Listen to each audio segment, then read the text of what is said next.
Muy buenos días, ¿qué tal, queridos hermanos y amigos? Bienvenidos a este espacio de la Iglesia Evangélica Bautista Shalom en este primer domingo del año 2021. Bueno, estamos con este sistema de internet, llegando a ustedes con la palabra de Dios, pero ligados en espíritu en el amor del Señor. En esta oportunidad quiero compartir algunos pensamientos que he estado reflexionando para comenzar el año. Tenemos un año nuevo, un año que no sabemos qué nos vamos a encontrar, cómo va a ser, ¿no es cierto? Algunas personas manifiestan un claro pesimismo, quizá confundido un poco con el realismo. Otros tienen mucha esperanza y dicen hay que ser muy positivo en todo esto, ¿no? Son distintas actitudes de parte de la gente. Ahora, ¿cuál es la correcta o la actitud correcta? Y yo estaba pensando y preguntándole al Señor, Señor, ¿cuál es la actitud que debo tener, la actitud correcta frente al inicio de este nuevo año, ¿no? En medio de una sociedad que estimula el ego permanentemente, el mensaje de la Biblia, el mensaje del propio Señor Jesucristo, va en contra del deseo natural del hombre caído que se ve seducido constantemente por aquella promesa que le hizo Satanás a Adán y a Eva. Si ustedes van a comer, serán como dioses. El hombre quiere ser un Dios y vaya que está tratando de hacerlo. El apóstol Pablo en 2 Timoteo capítulo 3, Pablo presenta una amplia descripción de los seres humanos en los postreros tiempos, o sea, los tiempos que estamos viviendo ahora. Y me llamó la atención que dentro de esa lista, las tres primeras características que presenta el apóstol Pablo son avaros, vanagloriosos y soberbios. Me llamó poderosamente la atención, porque es realmente lo que está pasando. Las palabras de Jesús en su llamado al discipulado, por ejemplo, que lo encontramos en Lucas 9:23, dice, si alguno quiere venir en pos de mí, niéguese a sí mismo, tome su cruz cada día y sígame. Y bueno, esto es lo que yo estaba diciendo, que el mensaje bíblico va contrario a lo que es lo que está predominando en este momento en el mundo, que estimula el ego y quiere engrandecer al hombre, ¿no? Desde siempre se dice en la Biblia, así como lo dijo Salomón en los Proverbios 3:34, que Dios resiste a los soberbios y da gracia a los humildes.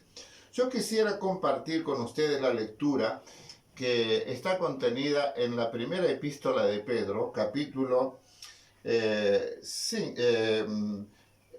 allí en capítulo 5, versículos 5b al 9a.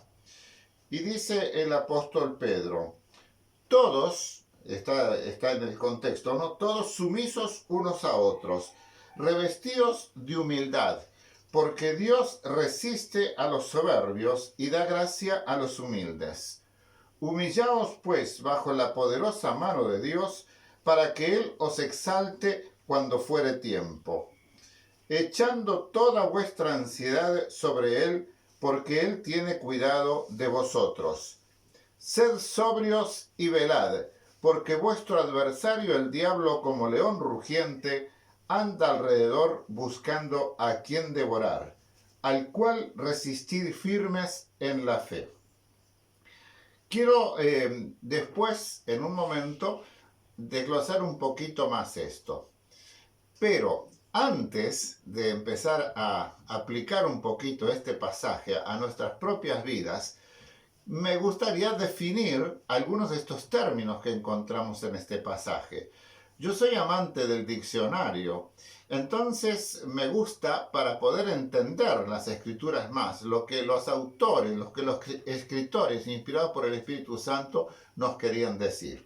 Primeramente, cuando el apóstol dice sumisos los unos a los otros, dice el diccionario que la sumisión es ponerse bajo el orden del juicio, la decisión o efectos de otro. En consecuencia, Todo cristiano debe de someterse a Dios sin cuestionarlo, acatando sus órdenes y enseñando con el fin de llevar una vida seguidora y fiel del Señor Jesucristo y libre de todo pecado. Eso en cuanto a la sumisión desde el punto de vista bíblico. Tenemos la humildad. La humildad debe caracterizar al cristiano. Ahora, ¿qué es humildad? Bueno, vamos a ver primero lo que no es la humildad. No es ser cabizbajo, una persona tonta, una persona que se deja pasar por arriba. No es humilde, no es aquel que está siempre callado, o el que no abre la boca, como decimos, o que, es tan humilde, todo está bien para él. O sea, como a veces en el contexto cristiano, a todo le dice amén. No, eso no es. La humildad es una virtud moral contraria a la soberbia, que posee al ser humano en reconocer sus habilidades, cualidades y capacidades y aprovecharlas para obrar en bien de los demás sin decirlo. La humildad permite a la persona ser digna de confianza, flexible y aceptable. En la medida en que uno se vuelve humilde, adquiere grandeza en el corazón de las demás personas. La humildad es una cualidad o característica humana que es atribuida a toda persona que se considere un ser pequeño o insignificante ante Dios. Esa persona ha de ser modesta y vivir sin mayores pretensiones. Alguien que no piensa que él o ella es mejor o más importante que otros. No confundamos humildad con humillación. Otra palabra que quisiera describir es aquella que dice soberbia, porque Dios resiste a los soberbios. Y la soberbia, dice el diccionario, que es un sentimiento de superioridad frente a los demás, que provoca un trato distante o despreciativo hacia otros. Rabia o enfado que muestra una persona de manera exagerada ante una contrariedad. Bueno, después dice el apóstol, echando toda vuestra ansiedad. Bueno, ¿qué es la ansiedad? Veamos lo que es la ansiedad. La ansiedad, dice el diccionario, es un estado mental que se caracteriza por una gran inquietud, una intensa excitación y una extrema inseguridad. Angustia que acompaña a algunas enfermedades, en especial a algunas neurosis, a ciertas neurosis. Sentir ansiedad de modo ocasional, dice en el Google, es una parte normal de la vida. Sin embargo, las personas con trastornos de ansiedad con frecuencia tienen preocupaciones y miedos intensos, excesivos y persistentes sobre situaciones diarias. Pero luego viene la recomendación de Pedro que dice, entre otras, sed sobrios. Bueno, ¿qué es sobrio? A veces usamos las palabras, pero no sabemos profundamente el significado. Pero sobrio es que es moderado y discreto, en especial en el comer, beber, en la forma de hablar o de moverse en sus costumbres. Dice además que es sencillo y sin adornos superfluos. Pero juntamente con el sobrio viene el velad. Velar, ¿qué es? Hacer centinela o guardia por la noche.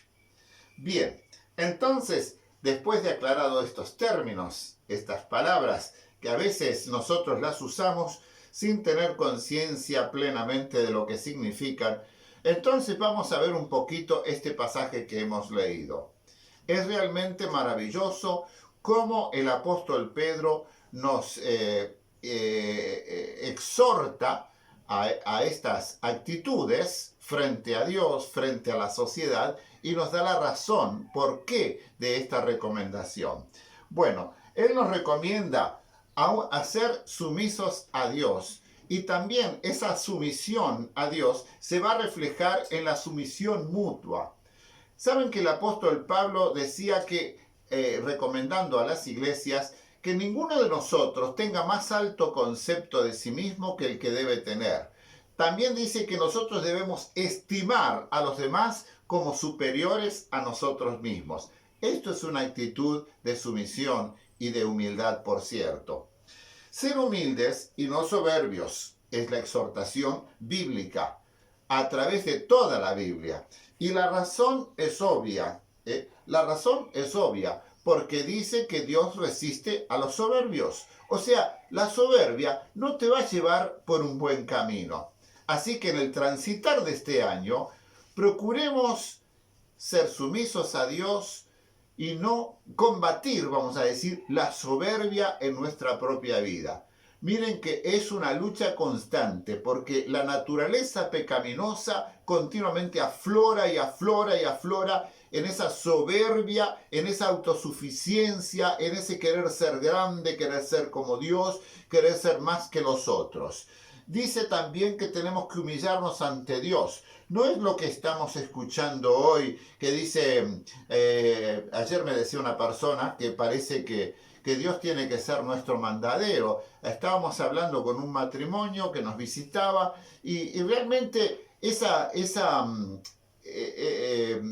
cambio que ha habido en la mente de la gente y aún en nosotros los cristianos. Poníamos, por ejemplo, si yo voy a salir a hacer un viaje, entonces oramos antes de salir, por supuesto. Entonces le decimos, Señor, te pedimos que nos acompañes, que guardes el coche, tanto a la ida como al regreso. Cuida nuestra casa, Señor, y que esto, que el otro, que no vayan a entrar ladrones.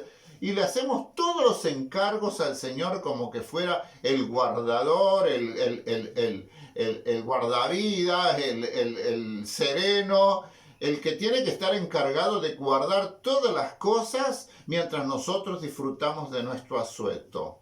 Parece que Dios fuera el chico de los mandados y nosotros somos los señores que estamos dándole todas las instrucciones.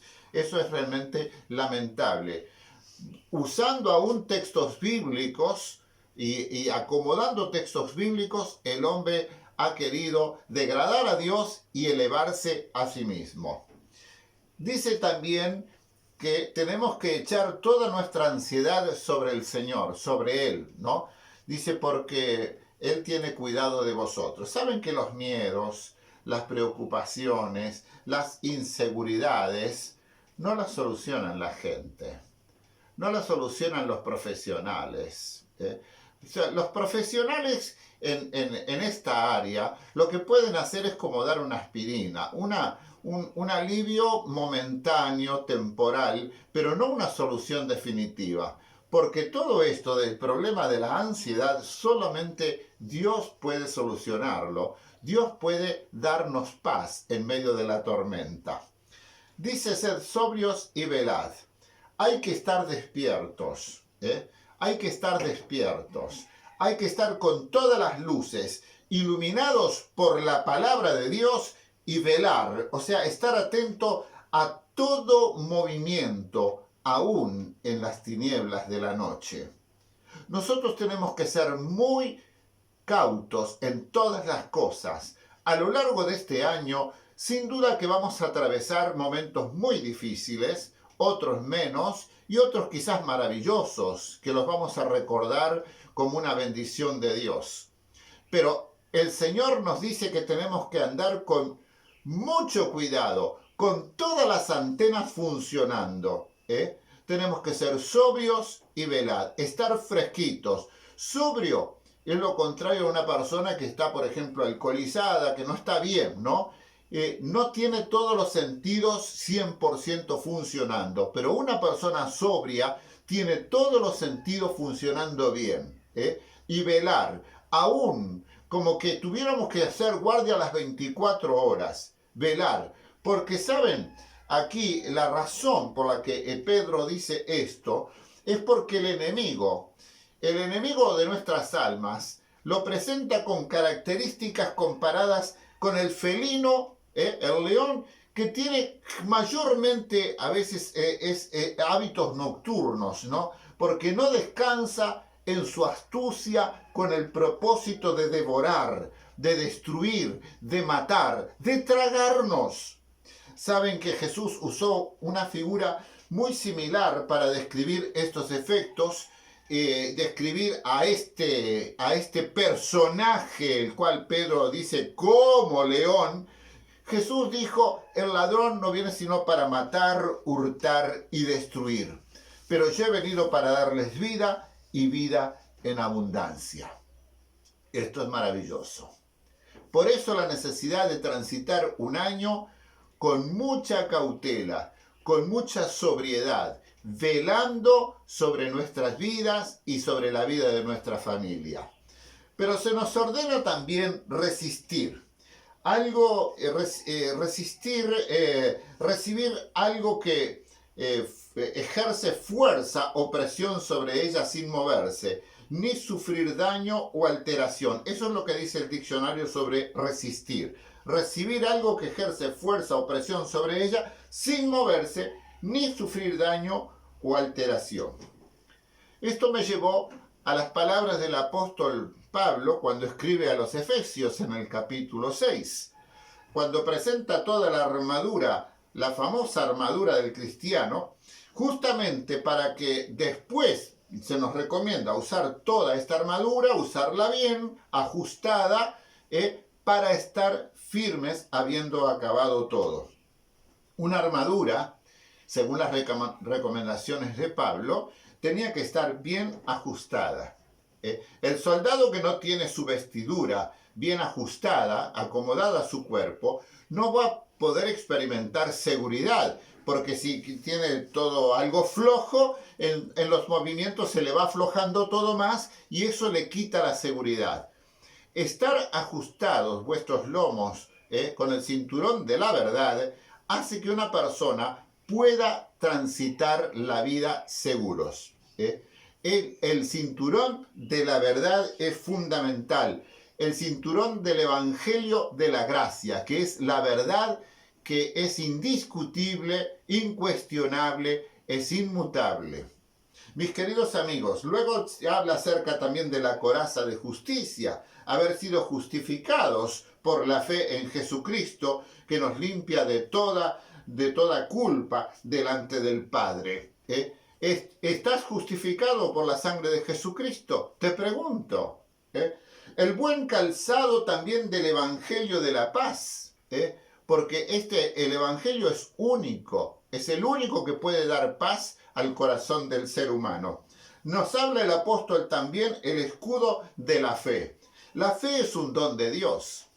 Aún la fe salvadora, el apóstol dice en el capítulo 2 de Efesios que esa fe no es nuestra siquiera, es un don de Dios, es un regalo de Dios. El yelmo o casco que cubre la cabeza, que cubre nuestro cerebro, es también importantísimo porque todas las órdenes parten de acá. Entonces, el yelmo de la salvación. Es imprescindible que tú tengas tu cabeza cubierta o protegida con el yelmo de la salvación. Esto nos habla de la certeza de nuestra salvación eterna.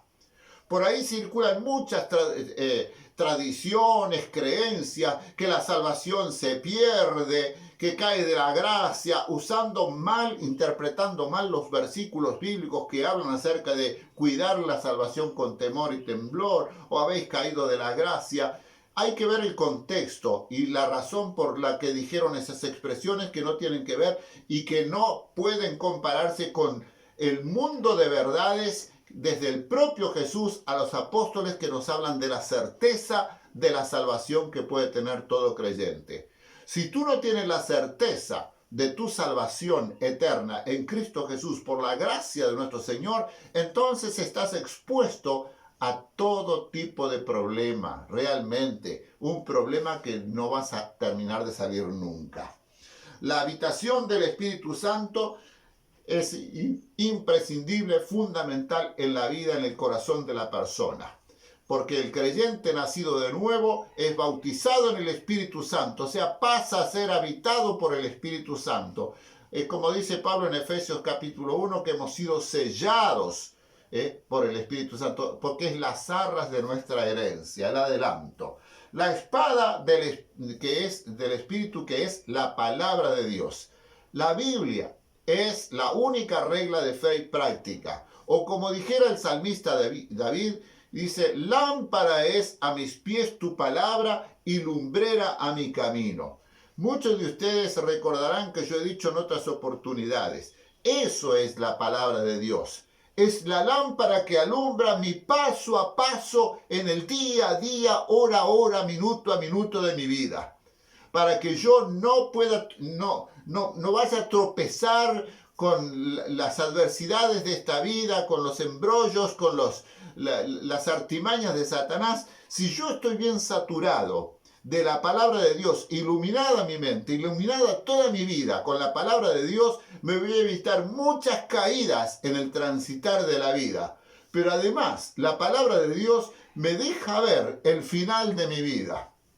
Me deja ver el destino al cual yo estoy caminando, a la meta que es la eterna vida en la presencia del Señor. Y termina diciendo en Efesios 6, orando en todo tiempo con toda oración y súplica en el Espíritu. Es impresionante.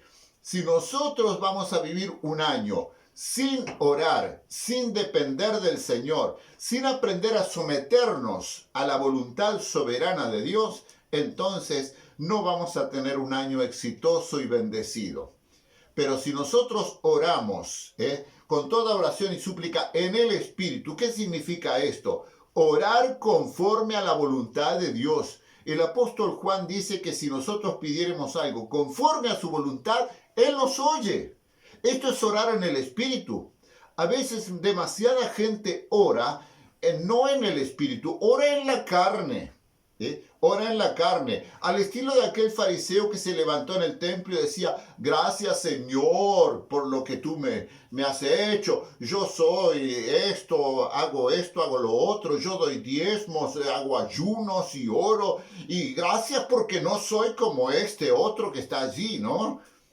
Entonces dice Jesús, dijo, este hombre oraba consigo mismo, Y en el Evangelio dice que él se dirigió con esta ilustración a aquellos que se justificaban a sí mismos. Hay mucha gente que se autojustifica. Entonces, cuando ora consigo mismo, no ora a Dios, no ora en el Espíritu. Ojo con estar orando por cosas que no está acorde al plan de Dios para tu vida. Es impresionante la enseñanza bíblica a cómo orar en el Espíritu, suplicar en el Espíritu. Porque cuando estamos en comunión con Dios, el mismo Espíritu da testimonio a nuestro espíritu cómo orar, cómo entender la Escritura, cómo conocer el corazón de Dios. Así que mis queridos hermanos y amigos, al comienzo de este año, quiero dejarles este pasaje nuevamente. Vamos a leerlo. Sumisos, todos sumisos unos a otros, revestidos de humildad, porque Dios resiste a los soberbios y da gracia a los humildes. Humillaos pues bajo la poderosa mano de Dios, para que Él os exalte cuando fuere tiempo, echando toda vuestra ansiedad sobre Él, porque Él tiene cuidado de vosotros. Sed sobrios y velad. Porque vuestro adversario el diablo como león rugiente anda alrededor buscando a quien devorar, al cual resistid firmes en la fe. Los tiempos que vivimos son peligrosos. Quieras o no quieras creerlo, quieras o no quieras asimilarlo, se está cumpliendo la palabra de Dios. ¿Qué actitud vas a tener frente a toda esta situación mundial catastrófica que en estos días nos invaden? Todas las redes de internet nos invaden con las distintas posturas frente a la pandemia, la vacunación, los efectos, la muerte, el propósito de los grandes de este mundo de disminuir la población mundial, el aborto, todo lo que va llevando a destruir. Esto es un gran holocausto. ¿Cómo lo vamos a enfrentar? ¿Levantándonos a pelear? ¿Levantándonos a agredir? ¿A maldecir? No. Vamos a enfrentar esto humillándonos bajo la poderosa mano de Dios y echando toda nuestra ansiedad sobre Él, porque Él tiene cuidado de nosotros. Y vivamos en humildad, porque Dios resiste a los soberbios. Y resistamos en la fe, en la fe. Cuando digo resistir en la fe, pienso en mis bisabuelos. Resistieron en la fe hasta la muerte por causa de la fe. Hace muchos años, tras la cortina de hierro en la antigua Unión Soviética. Murieron por causa de su fe, no pudiendo ni siquiera comer, porque tuvieron que comer tierra en sus últimos días. Que Dios nos guarde y nos bendiga y nos encuentre firmes en la fe de Jesucristo y seamos tenidos por dignos de padecer por el nombre de Jesús. Que la gracia de nuestro Señor, que la paz de Dios y la comunión del Espíritu Santo sea con todos ustedes hoy y a lo largo de todo este año. Oramos por todos ustedes. Amén.